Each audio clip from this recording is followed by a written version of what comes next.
Mes frères, alors que nous vivons de tels moments dans la présence de Dieu, il y a des gens sur cette terre qui, depuis leur naissance, n'ont jamais expérimenté la présence de Dieu. Certains même ne savent pas que Dieu existe. D'autres ne croient pas que Dieu les aime. D'autres pensent que Dieu les a abandonnés, laissés. Alors que nous jouissons de la gloire de Dieu et de sa présence, le Seigneur me dit, plusieurs devraient vivre cela. Plusieurs devraient entrer dans ma présence. Vous devez aller les chercher. Vous devez aller les chercher. C'est comme un père qui a préparé une merveilleuse nourriture pour ses 10 enfants. Mais il n'y a qu'un seul qui est en train de manger. Et regardant la table dressée,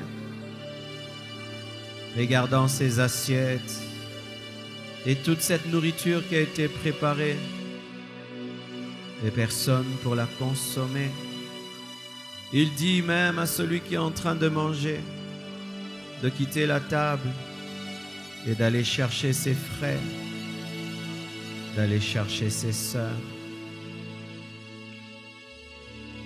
Alors que nous sommes dans ce lieu qui est saturé de la présence de Dieu, saturé par la gloire de Dieu, il y a des hommes créés à l'image de Dieu qui en ce moment sont dans des cimetières en train d'invoquer des démons, sont dans des loges mystiques en train d'invoquer le diable. Dieu pense à ces hommes, à ces femmes, et il nous envoie vers ces hommes, il nous envoie vers ces femmes. Pendant que nous sommes ici, il y a certains qui sont ivres dans des boîtes de nuit, d'autres dans des chambres d'hôtel en train de forniquer, d'autres en train de se droguer, et même quelqu'un qui est prêt de se suicider. Et Dieu pense, il pense à ces hommes, il pense à ces femmes.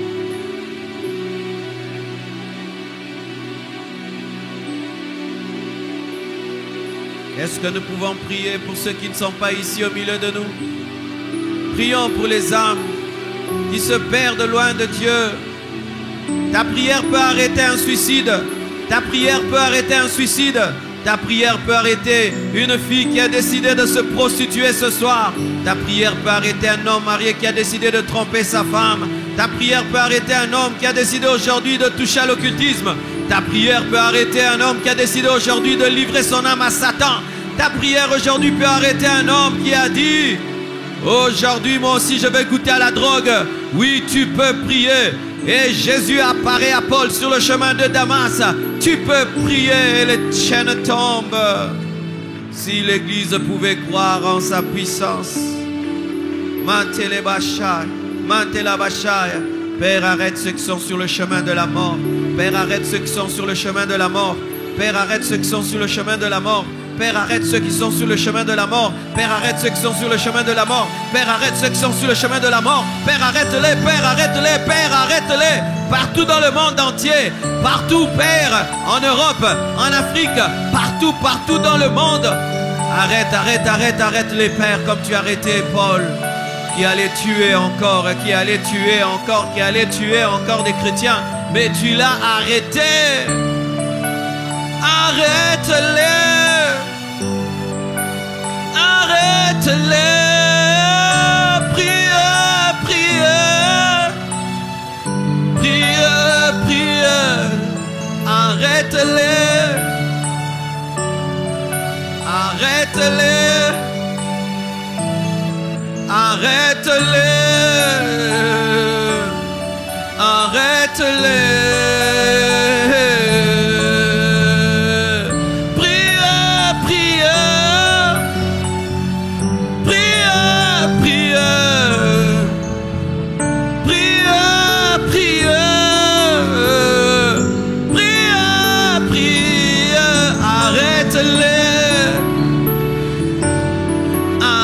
Arrête-les. Arrête-les. Intercesseurs, arrête-les. Guerriers dans la prière, arrête-les. Arrête-les. Arrête celui qui doit être égorgé aujourd'hui par le diable. Arrête celui qui a décidé aujourd'hui de se livrer aux démons. Arrête celui qui a décidé aujourd'hui de rentrer dans le monde. Arrête-les.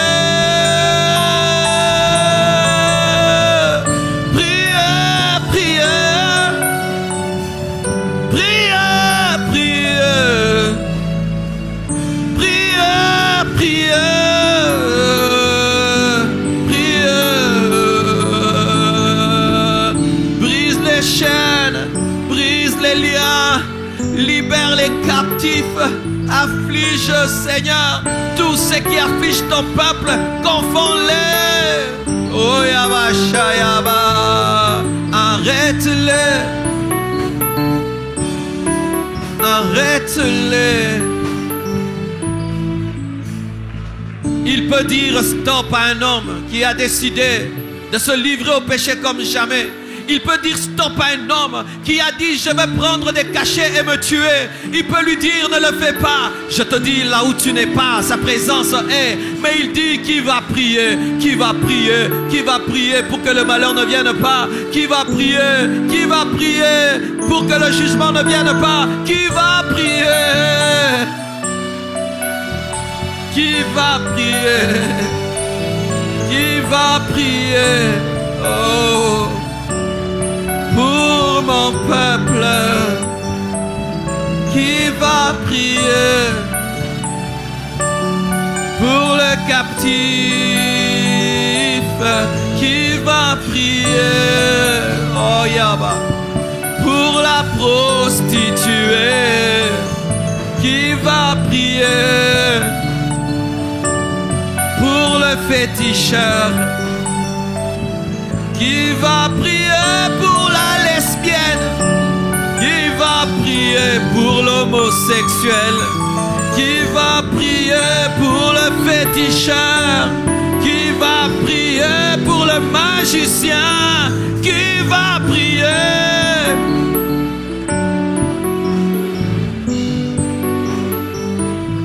Élève tes mains, élève ta voix, prie. Prière, prière, prière, prière, prière, prière, prière, prière, prière. Le diable ne veut plus que les chrétiens prient. Le diable veut que les chrétiens aient l'église, mais qui ne prient pas, qu'ils regardent à gauche, qu'ils regardent à droite, qu'ils soient conscients de leurs vêtements, mais qui ne prient pas. Car lorsque l'église prie, elle devient dangereuse. Lorsque l'église prie, elle devient efficace. La Bible dit que la prière fervente du juste a une grande efficacité. Au lieu de critiquer le païen, prie. Au lieu de critiquer le païen, prie, prie, prie.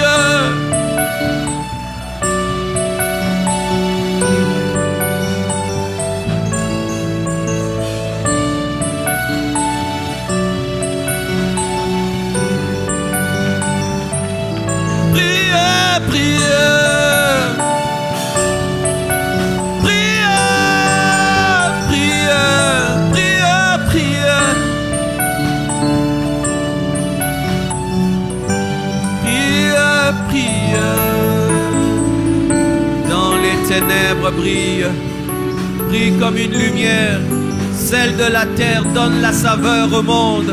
Celle de la terre, le monde est en putréfaction.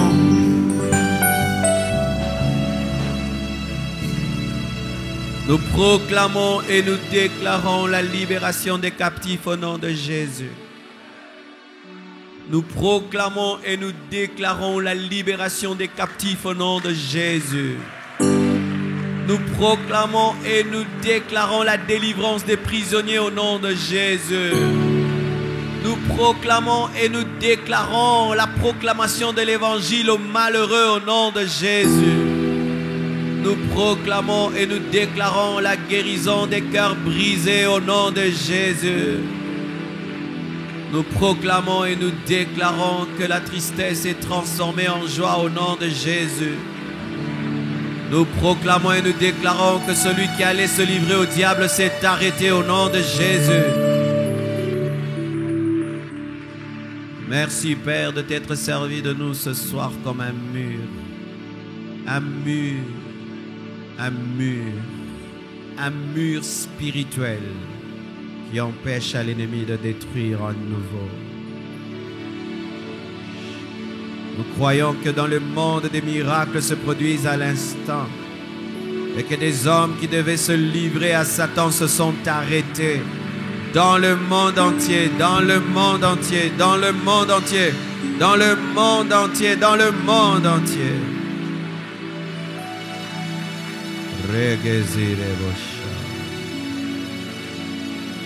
Un jour, lorsque tu iras au ciel, tu seras étonné de certaines récompenses que Dieu te présentera. Tu penseras que Dieu te dira seulement merci pour des choses que tu sais avoir réellement faites. Mais il te montrera aussi des âmes qui ont été sauvées par ton intercession. Il te montrera un homme qui voulait tromper sa femme et qui s'est arrêté parce que ta prière a été exaucée. Il te montrera quelqu'un qui devait faire un accident mais qui a été protégé par un ange. Il te montrera quelqu'un qui devait faire un pacte avec le diable mais qui en dernière minute a hésité, a refusé. Oh Dieu soit béni. Acclamons le Seigneur. Alléluia. Que l'armée du Seigneur crie. Yegaba shagababa sotolobo karababa saya. Alléluia. Amen. Ce culte a été conduit de cette manière, Dieu seul sait pourquoi. Je n'avais pas prévu tout ceci, mais je crois que Dieu, par notre canal, a délivré des âmes, a libéré des personnes. J'ai lu quelque part une histoire d'une femme qui était une servante de Dieu et qui avait son fils qui était devenu rétrograde. Alors elle priait beaucoup pour son fils. Et un jour, alors qu'elle ne savait pas, son fils, ce jour-là, sous l'influence de ses amis, avait décidé quand même de faire comme tout le monde et d'aller dans une boîte de nuit. Et lorsque son fils est sorti, elle ne savait pas précisément où il allait. Elle est entrée en prière, poussée par le Saint-Esprit. L'Esprit lui a dit de prier. Elle a commencé à prier, prier en esprit, ne sachant pas vraiment pourquoi elle priait. Et son fils était parti. Quelque temps après, son fils est revenu. Et il lui a dit, aujourd'hui, maman, j'allais commettre une grande bêtise.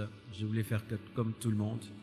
Alors que j'allais vers la boîte de nuit, une puissance m'a arrêté et je suis rentré à la maison. Bien-aimés, alors que nous avons prié ce soir, il y a des gens qui se sont arrêtés. Alléluia. Les gens qui devaient signer un pacte avec le diable, tout était là, mais qui ont dit non.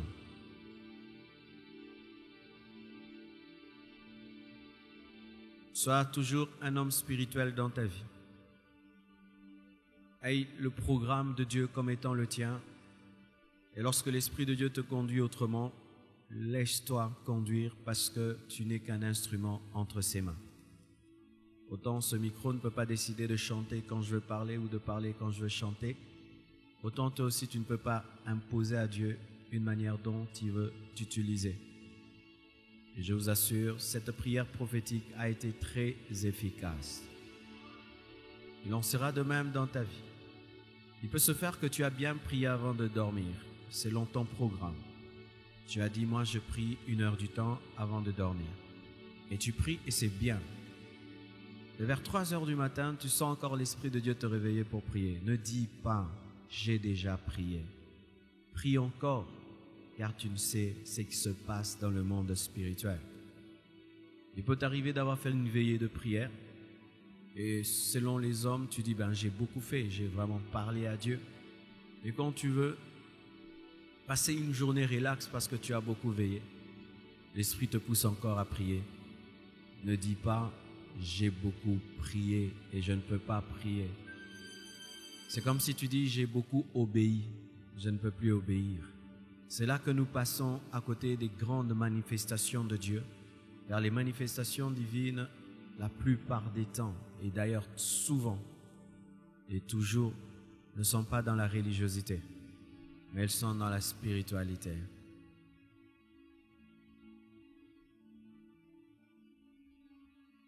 Aujourd'hui, je vais parler, 5 minutes, et puis nous allons arrêter notre culte. Merci chorale, que Dieu vous bénisse abondamment. Merci, merci. Amen. Je vais prêcher même à 10 minutes alors. Amen. Je vous salue au nom de Jésus. Nous sommes toujours dans nos formations sur l'évangélisation, car le Seigneur m'a dit de former une armée de guerriers, des guerriers dans la prière, des guerriers dans l'évangélisation. Amen.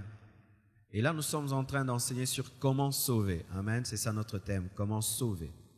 J'ai parlé sur comment sauver un inconverti qui présente des excuses, et l'excuse du mercredi, c'était « pas aujourd'hui ». Il y a une autre excuse que les inconvertis présentent, c'est « il est trop tard ». Qu'est-ce que tu peux faire face à un inconverti qui dit qu'il est trop tard? Parce qu'il trouve qu'il a beaucoup péché, ou il a vieilli. Et il aurait bien aimé servir Dieu lorsqu'il était jeune, et il trouve qu'il a tellement donné toute sa force au monde, au péché, que ça ne sert à rien de se convertir vieux. Tu peux des fois avoir la grâce de Dieu de rencontrer un homme proche de sa mort, hospitalisé. Et tu penses que par le fait qu'il soit malade, il va rapidement recevoir le salut. Mais bizarrement, il y a des hommes qui, lorsqu'ils sont près du gouffre de leur vie, au lieu même qu'ils soient sensibles à Dieu, s'endurcissent davantage, pris par la culpabilité, disant « Quand j'étais fort, je n'ai pas aimé Dieu. Quand j'avais tout, je n'ai pas aimé Dieu. Si je me convertis dans ce lit d'hôpital, ce serait comme si je me jouais de Dieu. » Et tu vois quelqu'un manifester une très grande dureté envers lui-même et refuser le salut. Il y a de telles personnes qui disent c'est trop tard, comme s'il fallait qu'elles soient bonnes pour que Dieu les sauve. Des personnes qui ont un orgueil basé sur leur propre justice, qui voulaient être des bonnes personnes pour que Dieu les sauve. Car il y a dans la mentalité de certains païens qu'il doit être bon pour que Dieu le sauve. Tu peux rencontrer une fille qui dit qu'elle ne peut pas se donner à Dieu parce qu'elle a perdu sa virginité. J'ai eu à m'entretenir comme ça avec une fille. Elle s'est gardée toute sa vie et puis elle a perdu sa virginité. Elle a décidé d'abandonner Dieu pour cela. Pourquoi? Elle n'était pas assez bonne pour servir Dieu. Pour qu'elle serve Dieu, il faut qu'elle soit vierge. Ça paraît bien logique pour les hommes, mais c'est rien du tout par rapport au plan de Dieu, à l'évangile et à la grâce de Dieu. Des fois, tu peux trouver quelqu'un qui a détruit toute sa vie par le péché. Il a tout perdu par le péché. Et quand tu lui dis, viens, Jésus dit, qu'est-ce que je vais lui donner? Je suis un drogué, j'ai le sida, je suis ceci, j'ai détruit tout. C'est trop tard. Certains même pourront te dire, moi j'étais destiné à aller en enfer. Il peut te dire combien de fois même il a essayé de croire en Dieu. Combien de fois il a rencontré d'hommes de Dieu plus forts que toi, des gens plus convaincants que toi, qui ont prié et qui ont tout fait, et ça n'a pas marché. Et devant de telles personnes, des fois, on manque d'arguments. Tu vois quelqu'un qui est trop dur, parce que la plupart des temps, nous sommes habitués à rencontrer des personnes qui sont compréhensives envers elles-mêmes. Mais il y a d'autres catégories de poissons, d'autres catégories de païens qui sont très durs envers elles-mêmes. Moi, j'étais comme ça. Je n'arrivais pas à me convertir parce que je trouvais que j'étais trop mauvais pour croire. J'étais un jeune garçon, c'est vrai, mais la vitesse dans laquelle je m'étais plongé dans le péché m'amenait à me sentir sale pour aller dans une église, sale pour servir Dieu. Et je disais même aux personnes qui me prêchaient l'évangile, est-ce qu'il y a des personnes comme moi dans votre église? Et je leur disais encore, moi si je prie, j'abandonnerai. Comme si Dieu devait me sauver quand j'étais bébé. Il a tardé de venir me prendre parce qu'en attendant, j'ai été marqué par le péché. J'ai été attaché au mal. Et il y a des gens comme ça qui te diront, mon frère, il fallait que tu viennes il y a une année. Il y a une année, je ne connaissais pas tel péché et tel péché et tel péché.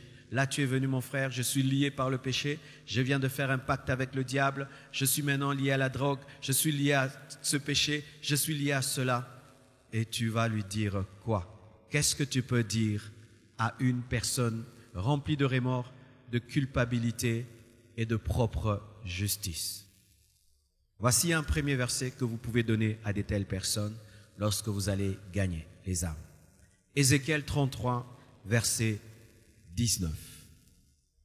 Ézéchiel 33, verset 19. La Bible dit ceci. Si le méchant revient à sa méchanceté et pratique la droiture et la justice, il vivra à cause de cela. Si le méchant revient de sa méchanceté et pratique la droiture et la justice, il vivra à cause de cela. Et là, nous ne sommes pas encore au temps de la grâce, mais nous voyons déjà des prémices d'un langage de grâce dans le prophète Ézéchiel. Qu'est-ce qui veut dire? Le méchant peut revenir n'importe quand. Amen. Il n'y a pas un temps pour revenir à Dieu. Il n'y a pas un âge pour revenir à Dieu. Il n'y a pas un temps pour se convertir. Que quelqu'un ait 80 ans, tu dois lui expliquer cela. N'importe quand. Ce n'est pas trop tard. Dieu n'a pas fermé sa porte. Il est toujours disposé. Si tu reconnais ton péché maintenant, Dieu te pardonne. Même si ça fait des années et tu t'es plongé dans des graves péchés, Dieu est capable de te pardonner. Tu dois être un ambassadeur de la grâce de Dieu. Amen. Tu dois être le défenseur de la grâce de Dieu parce que déjà il est pris par la culpabilité. Il n'arrive pas à saisir l'amour de Dieu. À de telles personnes, on ne parle plus de leur péché. Ce sont déjà des personnes suffisamment culpabilisées. Écoutez-moi.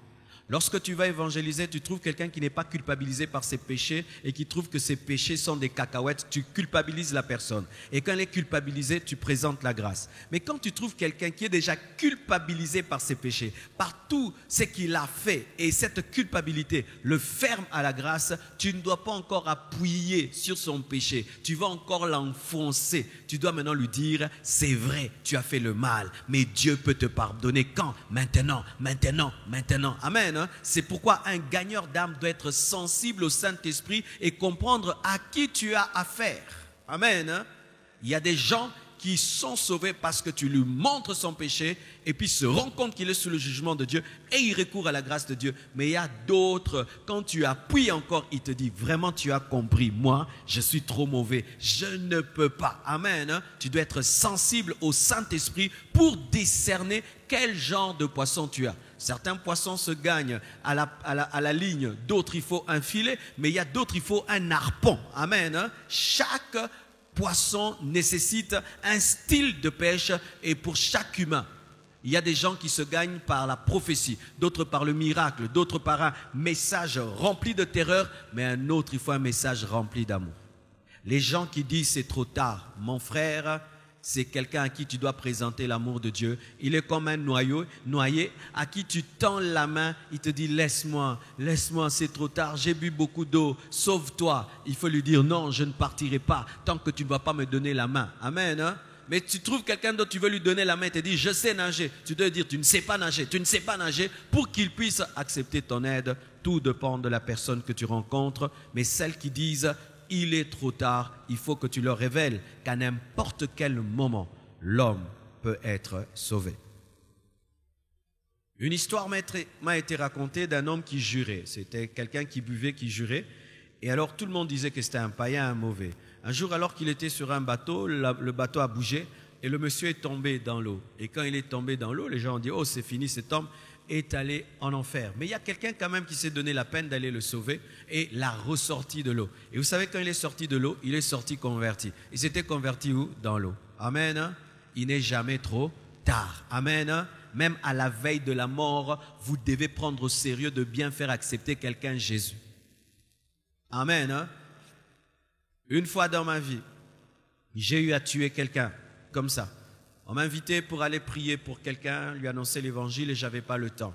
Alors j'avais pris beaucoup de temps et un jour je me suis dit j'irai. Et le jour que j'ai décidé d'aller, mes frères, je vais sur l'avenue et je trouve des feuilles montrant qu'il y avait un deuil. Je m'approche et j'arrive chez cette personne, je vois un catafalque et je vois une photo, c'était cette fille. Elle était morte. Dieu voulait la sauver avant sa mort, mais moi j'avais pris du temps. Et après des années, j'avais commencé l'église Compassion et j'étais en train de recevoir. Il y avait beaucoup de gens qui étaient dehors et je recevais. Et puis quelqu'un vient, il entre dans le bureau et dit « Pasteur, mon grand-père est mourant. Est-ce que vous pouvez venir lui annoncer l'évangile ?» J'ai dit « Ok, attends que je finisse de recevoir. Ensuite, je viendrai. » L'Esprit de Dieu m'a dit, tu veux refaire ce que tu avais fait précédemment. Arrête de recevoir ces hommes, va au chevet de ce grand-père. Et je suis allé, je trouvais un homme moribond. Je lui ai parlé de Jésus-Christ et Dieu m'a poussé vraiment à le faire sérieusement. Je lui ai parlé et au-delà de sa guérison, je lui ai montré qu'il avait besoin de Jésus. C'est pourquoi soyez sensibles. On peut t'inviter, prier pour un malade, mais l'Esprit de Dieu te révèle qu'il va mourir. Amen. Hein? Parce que souvent, nous, au nom de la foi, nous refusons des fois de voir que quelqu'un peut mourir. Au nom de la foi, tu ne dois pas refuser le plan parfait de Dieu, car pour toi, tu veux le guérir, mais Dieu veut le prendre. Alors, quel est le plus grand travail? Ce n'est pas le guérir, c'est l'aider à rencontrer son Dieu. Alors, j'ai parlé à cet homme, et puis je l'ai fait accepter Jésus-Christ, je suis parti. Le lendemain, on m'appelle, on m'a dit qu'il est mort. Quand est-ce que Dieu l'a pris? Dieu a pris les quelques heures de sa vie, les dernières heures. Mais il y a des gens qui disent, Dieu n'a que faire des dernières minutes de ma vie. Il fallait que je lui donne ma jeunesse et ma vieillesse. Dieu est venu trop tard. Jésus-Christ a rencontré un homme qui était prêt à mourir à la croix. Et à cet homme, il a promis le paradis. Il n'est jamais trop tard. Amen. Hein? Il n'était même pas baptisé. Amen. Hein? Même pas baptisé, mais il lui a parlé du salut. Bien-aimé, si tu vas prêcher dans un hôpital, fais-le bien. Tu rencontres des personnes qui pensent que c'est trop tard. Fais-le bien. Et au-delà d'imposer les mains pour la guérison, la chose première que tu dois faire, les faire accepter Jésus, surtout au Congo, n'est-ce pas? Nos hôpitaux qui tuent beaucoup de gens. Alors, dans un hôpital en RDC, mon frère, il faut faire accepter les gens Jésus avant de prier pour leur guérison. Ça t'est déjà arrivé d'aller dans un hôpital, tous les médecins, tous les malades sont disposés à assez compris pour eux, et tu vois quelqu'un qui refuse. Alors qu'il doit être humble. Ce sont des gens qui disent, quand j'étais fort, quand j'avais une jambe, je n'ai pas servi Dieu. Maintenant qu'on m'a coupé les jambes, parler de Jésus, là je suis en train de me moquer de Dieu. Il faut lui dire que Dieu l'aime ainsi. Amen. Hein? Matthieu 20, versets 6 à 7, un autre argument que tu peux donner aux personnes qui disent qu'il est trop tard. Matthieu 20, 6 à 7. Vous y êtes? Étant sorti vers la 11e heure, il en trouva d'autres qui étaient sur la place. Et il leur dit, « Pourquoi vous tenez-vous ici toute la journée sans rien faire ?» Ils lui répondirent, « C'est que personne ne nous a loués. Allez aussi à ma vigne, leur dit-il. » Amen. Voyez, il faut lire toujours la Bible lentement. Dis à ton voisin, il faut lire la Bible lentement. Au verset 6, on dit, étant sorti vers la 11e heure. C'est là qu'il y a la révélation. Amen. 11e heure, chez les Juifs, c'est 11 plus 6, ça fait 17 heures. Et à 17 heures, c'est quand le travail prend fin. Le travail prend fin à 18 heures. Le maître engage des gens à 7 heures. Il leur promet, mettons, $200. À 8 heures, il promet $200. À 9 heures, $200. À 14 heures, $200. À 16 heures, $200. Et lorsqu'on pense qu'il a cessé d'embaucher, il envoie encore chercher d'autres qu'il engage à 17 heures alors qu'il ne reste qu'une heure de travail, mais il vient les engager et quand il doit les payer, il paye autant. Celui qui se convertit quand il est jeune est sauvé. Celui qui se convertit quand il a 40 ans est sauvé. Celui qui se convertit à 80 ans est sauvé. C'est le même sang de Jésus. Alléluia. C'est la même nouvelle Jérusalem céleste. C'est le même paradis. C'est le même Saint-Esprit. Et Dieu peut même l'utiliser plus que ceux qui se sont convertis dans la jeunesse. Dites Amen. Alléluia. Paul est venu après les apôtres, Dieu l'a utilisé plus que les apôtres. On peut croire qu'il est venu en retard, il n'est pas venu en retard, c'était le plan de Dieu de le sauver après Pierre, après Matthieu. Et lorsque tu rencontres un Paul, dis-lui, même si tu n'étais pas dans la chambre haute, Dieu peut te rencontrer en dehors de la chambre haute, sur ton cheval, sur le chemin de Damas. Amen. Hein? Jamais trop tard. Dieu engage même à 17 heures. Il peut convertir un homme à la fin des temps. C'est pourquoi d'ailleurs à la fin des temps, il y a beaucoup d'appels. On les appelle les ouvriers de la dernière heure. Dieu a appelé l'apôtre Paul, il a appelé Pierre, il a appelé Wesley Finney. Il nous appelle aussi. Nous sommes les ouvriers de la dernière heure et Dieu continue à appeler.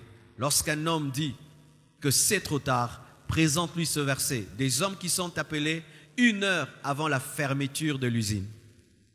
Alléluia. Il n'est pas trop tard. Jamais trop tard. Jean 6, verset 37. Un autre verset pour contredire ceux qui disent il est trop tard. Jean 6, verset 37. La Bible dit ceci. Tous ceux que le Père me donne viendront à moi, et je ne mettrai pas dehors celui qui vient à moi. Acclamons cette parole.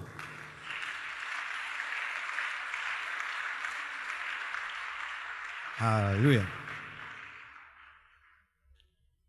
Tous ceux que le Père me donne viendront à moi, et je ne mettrai pas dehors celui qui vient à moi. C'est un verset rempli d'ouverture, d'accueil et d'hospitalité. Amen.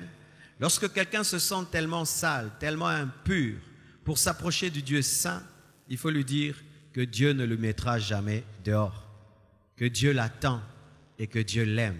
Amen. Hein? Qu'il y a de la place pour lui. Et là même, en tant qu'Église, nous devons grandir. Dis à ton voisin grandir. Si un jour une star de la musique, nous prions ici par exemple, Seigneur sauve-les, sauve-les, sauve-les. Et un jour,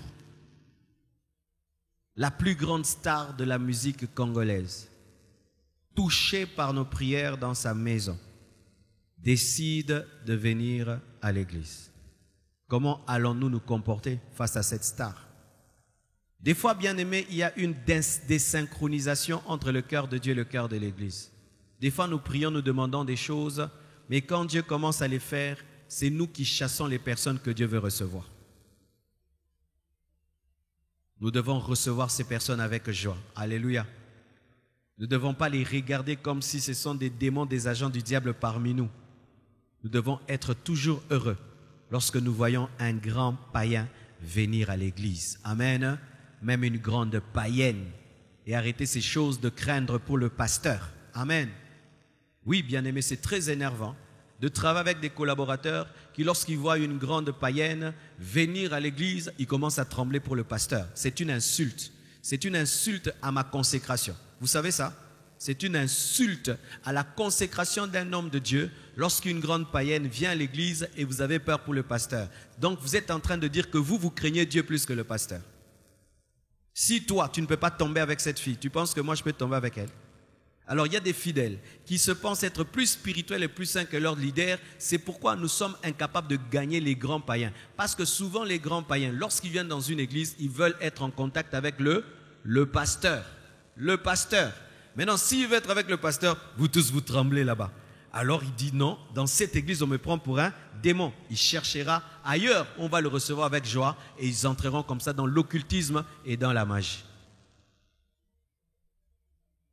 Si un jour dans cette église, Beyoncé vient et entre dans mon bureau, soyez calme. Elle en sortira transformée. Vous n'avez pas commencé à trembler et vous appelez Beyoncé est venue à la compassion. Bien, mais c'est quoi ça? Ça, c'est quoi ça? C'est quoi ça? Des gens qui prient pour des conversions mais qui ne croient pas en la puissance de la prière. C'est ça l'incrédulité. Où Dieu reçoit mais l'Église rejette. Une fois j'étais dans un deuil. Une des grandes stars de cette nation. est venu au deuil d'un chrétien qui était mort. Il se donne la peine de venir au deuil d'un musicien chrétien. Ils quittent leur monde, ils viennent dans le vôtre. Parce qu'il appréciait sa musique. Même s'il est païen, il appréciait sa musique. Et il veut quand même honorer quelqu'un, malgré qu'il était dans le monde, il écoutait quand même sa musique. Et on le met à côté d'un chrétien. Mais le chrétien le boude. Ne le regarde même pas. Ne le salue même pas. Il veut même pousser sa chaise. Vous pensez que c'est ça être spirituel? Alors que Jésus ne met personne dehors, nous mettons les gens dehors. Qu'est-ce qu'il devait faire? Il devait le saluer. Bonjour mon frère. Oh, gloire à Dieu. Tu es venu à son deuil? Oui. Tu aimais sa musique? Oui. Quelle chanson tu aimais beaucoup? Ah, j'aimais beaucoup la chanson, il chantait que j'irai au ciel. Ah, tu aimerais aussi aller au ciel? Oui. Est-ce que tu sais comment on y va? Je ne sais pas. Tu sais, si tu veux y aller, le chemin, c'est la foi en Jésus. Tu commences à lui parler au deuil, tu le convertis. Tu prends son numéro. Alléluia. Tu prends son numéro, il te donne son numéro, tu lui fixes un rendez-vous chez lui à la maison ou chez toi, vous partagez la parole. Il y a l'un d'entre eux, quand on se voit, on cause très très bien. On cause très très bien. S'il me voit, pasteur, tu m'as abandonné. Non, je ne t'ai pas abandonné, donne-moi ton numéro. Ok, il faut venir à l'église, prends mon livre, tout. C'est ça être chrétien. Un savant qui n'aime pas les habits sales. C'est ça. Je te dis, si nous étions les disciples de Jésus, jamais la femme prostituée n'allait même toucher. Elle n'allait même pas pleurer, même pas une goutte sur les pieds de Jésus. Elle allait être virée dehors. Impudique. Regardez cette femme, elle avait tenté le Seigneur, le Messie de l'humanité. Mais cette femme était venue corriger leur adoration. Elle était venue révéler qu'il n'aimait pas suffisamment le maître et comment est-ce qu'il pouvait avoir des pieds sales alors qu'il y avait de l'eau. Sans cela, mes frères, nous serons incapables de gagner le monde. On ne gagne le monde que si on a le cœur de Dieu. Et le cœur de Dieu dit, je ne mettrai pas dehors celui qui vient à moi. Quiconque vient. Un grand magicien reconnu qui traverse des murs et tout, vient à l'église, mes frères. Soyez dans la joie. Et si on le met à côté de toi, ne lui envoie pas le feu. Il y a déjà le feu. Alléluia. Tu dis, oh Seigneur, merci. Copperfield est venu à l'église. Oh merci Seigneur. C'est pas, Nzambe, Copperfield a yelibiso. Papa, est-ce que le pasteur a coca-coté? Arrêtez ça, c'est l'église de la faiblesse, La Bible dit, sur cette pierre je bâtirai mon église et les portes du séjour de mort ne prévaudront point contre elle. Nous sommes la puissance de Dieu sur la terre. Nous sommes l'armée de Dieu sur la terre. Et 1000 magiciens dans ce culte ne m'empêcheront pas de prêcher. Même si vous êtes tous des magiciens, je prêcherai librement. Ça, c'est que l'évangile de la faiblesse des chrétiens qui tremblent devant les païens. Comme un pêcheur de poissons qui tremble devant les poissons. Oh, ngoubou, ngoubou. Oh, ngoubou, ngoubou. Celui qui attrape une baleine attrape les poissons qui sont dans son ventre. Et celui qui gagne une star gagne les fans du star. Bien-aimé, lorsque la femme prostituée, donne-moi la main que je te prêche.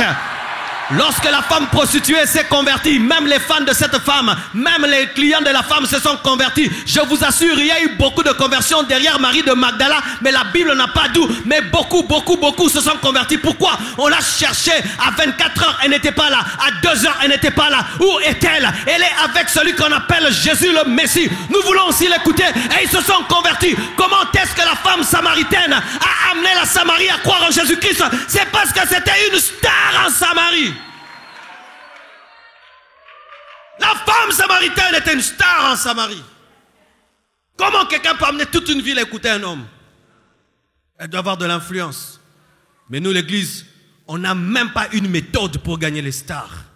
Alors que le diable sait comment les avoir. Les païens savent. Quelqu'un devient star, on dit porte Nike. Il porte Nike, les enfants commencent à porter Nike. Porte Adidas, il porte Adidas, les enfants portent. Mais les chrétiens, on ne les cherche pas.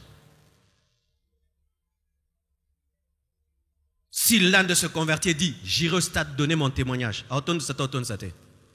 Mais yo, mais quoi autant de ça tout le monde. Marc dit, je vais donner mon témoignage au stade des martyrs. Tu vas remplir. Toi et ta famille, c'est moi. Mais ces stars-là se convertissent, disent, demain, je serai au stade des martyrs. Je vais vous dire ce que j'étais dans le monde, ce que j'étais en Satan et comment je suis venu à Jésus. Même toi, tu voudrais écouter. Vrai ou faux? Nous manquons de stratégie. C'est pourquoi vous devez atteindre un niveau de confiance. Amen. Hein?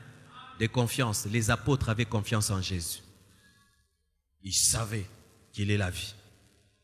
Sinon, nous n'allons évangéliser que des personnes normales, alors que ces personnes que vous appelez des stars, ce sont des stratégies divines. Une personne qui a attiré tellement de personnes autour de sa vie, maintenant vous la donnez à Jésus. Quelle stratégie! C'est pourquoi commencez à prier pour elle, au lieu de les maudire tout le temps, de les maudire et de les insulter. Ça, ce n'est pas l'église du Seigneur. Et si tu es ici, tu es un grand païen, un païen reconnu, tu es au bon endroit.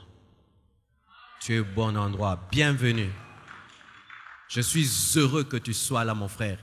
Et tu ne nous rends pas impurs. Tu justifies notre présence sur la terre. Te sauver.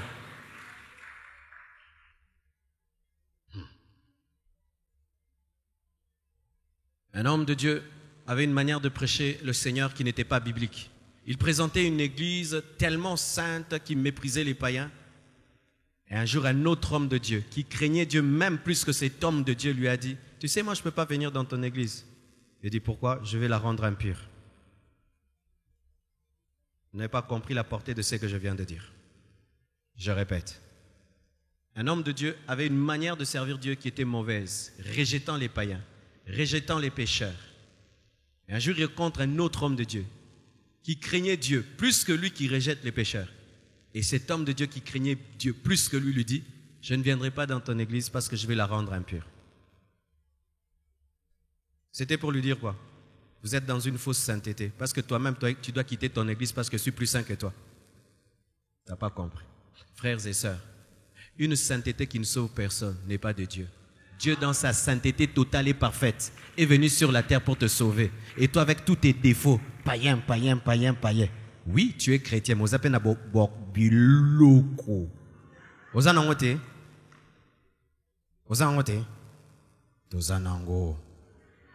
n'est-ce pas? Oui, tu es né de nouveau, mais tu as un mauvais caractère. Tu pleures devant Dieu, change-moi, transforme-moi. Mais quand le païen, lui, il reconnaît son péché est reconnu, que c'est un ivrogne. Toi, tu bois en secret, lui, il reconnaît. Mais tu chasses l'ivrogne. C'est pourquoi ils ont voulu lapider publiquement la femme qui a commis l'adultère qui est connue publiquement, mais Jésus a révélé l'adultère qui était dans leur vie secrète. C'est pourquoi personne n'a lancé la pierre. Il ne mettra jamais quelqu'un dehors, jamais. Amen, hein? Jamais. S'il y a des personnes dont nous devons prendre soin à l'église, ce sont les païens pour les convertir. Ils sont la preuve que Dieu agit dans nos vies. Un hôpital qui ne veut pas les malades, que ça devienne un hôtel alors. Nous sommes l'hôpital, on n'aime pas les malades, mais devenez un hôtel. Une autre chose, un argument pour finir. Romains 10, verset 13. La Bible dit ceci, « Car quiconque invoquera le nom du Seigneur sera sauvé. Car quiconque invoquera le nom du Seigneur sera sauvé. » Amen. Dis quiconque. Quiconque. Tout le monde. Amen. Voici. Je vais vous expliquer une chose que souvent nous ne comprenons pas. Dites prédestination. Dites préscience. Venez, venez.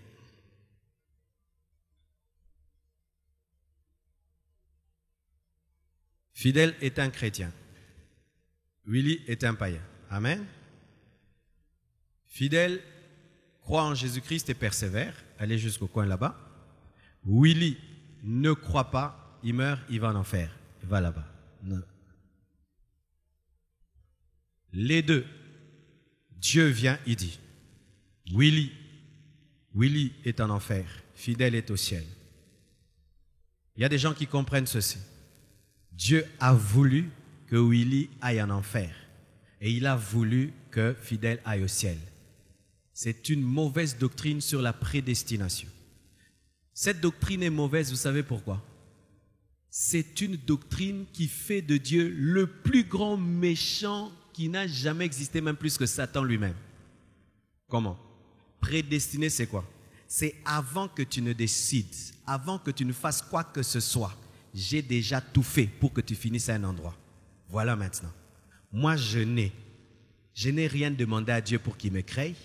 Je n'ai rien demandé à Dieu pour venir ici-bas. Dieu, maintenant, lui, pour son bon plaisir, dit que moi, j'irai en enfer. Qu'est-ce que je lui ai fait? Maintenant, je finis en enfer, il me jette dans le feu éternellement. Mais il est pire que Satan, parce que le diable ne crée personne. Lui, il m'a créé maintenant pour me jeter dans le feu. Comme un parent qui engendre un enfant qui dit, toi, tu seras chégué. Cette prédestination n'est pas biblique. Chaque fois que tu entends une doctrine qui contredit la nature de Dieu d'amour et de sainteté, ce n'est pas une doctrine biblique. La doctrine biblique confirme toujours que Dieu est amour et qu'il est saint. Cette doctrine de dire que lui, même s'il ne veut pas, il doit finir dans le feu, n'est pas biblique. Et lui, même s'il refuse de croire, Dieu va s'arranger qu'il croie pour qu'il aille au ciel, n'est pas biblique, parce qu'il y a aussi la place de ta volonté. Si tu refuses de croire, tu n'iras pas. Il n'y aura pas de prisonniers au ciel, il n'y aura que des volontaires. Dieu ne sera pas adoré par des hommes obligés de l'adorer. Il sera adoré par des personnes qui ont choisi de l'adorer. C'est ainsi qu'il n'a jamais obligé Adam et Ève de rester dans le jardin d'Éden en ouvrant la porte, arbre de la connaissance du bien et du mal, pour que s'ils veulent sortir, qu'ils sortent, et s'ils veulent rester, qu'ils restent. Nous allons au ciel parce que nous voulons. Nous allons en enfer parce que nous voulons. Tous ceux qui iront en enfer ont choisi d'aller en enfer. Tous ceux qui iront au ciel ont choisi. Sinon, pourquoi on prêche l'évangile? Si les gens iront au ciel parce que Dieu les a prédestinés à aller, dormons. Celui qui doit aller au ciel, il se retrouvera au ciel. Même un ange viendra lui prêcher. Pourquoi nous devons prêcher alors? Parce qu'il y a la part de l'homme de croire. Amen. Mais non. Comment Dieu maintenant arrive à savoir qu'il y aura autant de personnes au ciel? Quand tu lis dans l'Apocalypse, on voit vraiment qu'il y a des myriades et des myriades qui vont au ciel. Comment Dieu le sait? N'est-ce pas qu'il les a prédestinés et il sait? Voici une chose que tu dois maîtriser en Dieu. L'omniscience et la préscience. Voici. Aujourd'hui, il y a des décodeurs Canal+, qui permettent d'enregistrer et puis de rebobiner et puis de regarder. Alors, mettons que tu as regardé le match où Ronaldo a fait ça. C'était bicyclette, hein? Mettons que toi, tu as regardé ça avant les autres. Amen? Que lui, il avait marqué avec une bicyclette. Maintenant, pendant que tout le monde dit footer, tu dis, bicyclette, bicyclette. Et puis, il fait la bicyclette. C'est toi qui as joué à sa place. Tu as su. Pourquoi? Tu as vu avant les autres. Dieu, voyant ta vie, avant la fin de ta vie, peut dire ce que tu feras dans ta vie. Ce n'est pas qu'il t'a obligé à le faire. Il le sait. Pourquoi? Il est omniscient. Et il peut opérer dans la préscience. Qu'est-ce que la préscience? C'est connaître une chose avant qu'elle se passe. Mais ce n'est pas toi qui as joué à la place de Ronaldo. Mais tu sais, parce que tu as vu avant. C'est la dimension prophétique de Dieu qui lui permet de connaître. Mais il y a le plan parfait de Dieu. C'est-à-dire une chose que Dieu aime. Il veut que l'homme aille au ciel. C'est pourquoi il aide les hommes à aller au ciel. Il met l'onction pour nous aider à aller au ciel. Le Saint-Esprit, les prophètes, les anges et tout le reste. Et notre collaboration. Et la principale personne qu'il a établie pour nous amener au ciel, c'est Jésus. Qui fait qu'une fois tu te retrouves en Jésus-Christ, tu es prédestiné à aller au ciel. Mais tu dois accepter d'entrer. Quand on dit nous sommes prédestinés en lui, si tu entres. Mettons. Il y a un bus ici qui quitte Kinshasa pour Matadi. Une fois que tu entres dans le bus, tu finis à Matadi. Quiconque entrera dans le bus finira à Matadi. Quiconque entre en Jésus-Christ finira au ciel, prédestiné en Christ. Pas en dehors de Christ. Ce qu'on entend dans certaines doctrines. Moi, interdit de citer les noms, je ne cite plus les noms.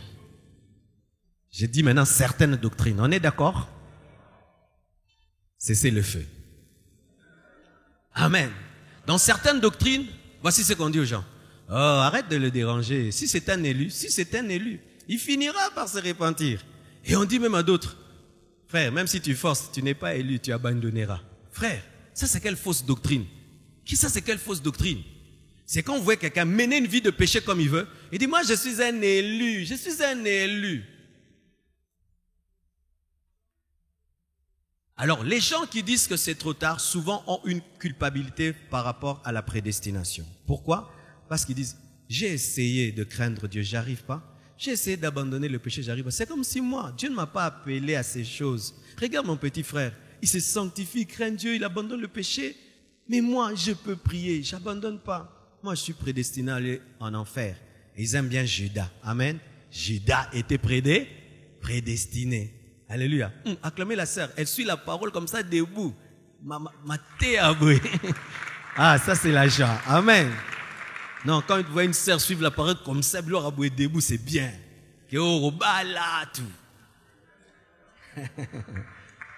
Amen. Alors, qu'est-ce qu'ils disent? Que Judas a été prédestiné. Voici. Jésus ne pouvait pas se suicider et Dieu savait que parmi les disciples de Jésus-Christ, il y aura quelqu'un qui allait le nier. Mais Dieu n'a jamais forcé Judas à trahir. Il n'a jamais forcé Judas à se pendre. Car si Judas avait trahi Jésus et s'était repenti, Jésus allait lui pardonner parce qu'il a pardonné à Pierre, qu'il avait aussi renié. Judas est allé en enfer parce que lui-même a voulu aller en enfer. Mais s'il s'était repenti, Jésus allait lui pardonner parce qu'il a pardonné à Pierre. Amen.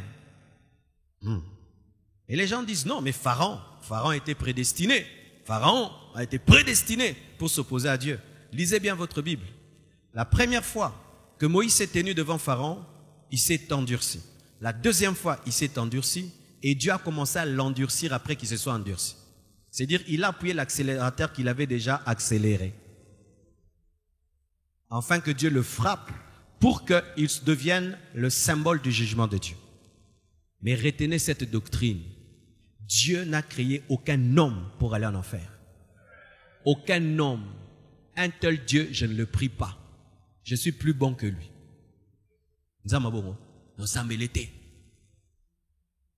Parce que moi, étant un homme, je ne peux pas engendrer un enfant et dire, Choukrani, toi tu souffriras. Toi, tu souffriras. Elle veut réussir, je l'empêche de réussir. Elle veut réussir, j'empêche de payer. Je ne paye pas l'école alors que je peux payer l'école. Et quand elle réussit, elle échoue, je suis content parce que mon plan est arrivé.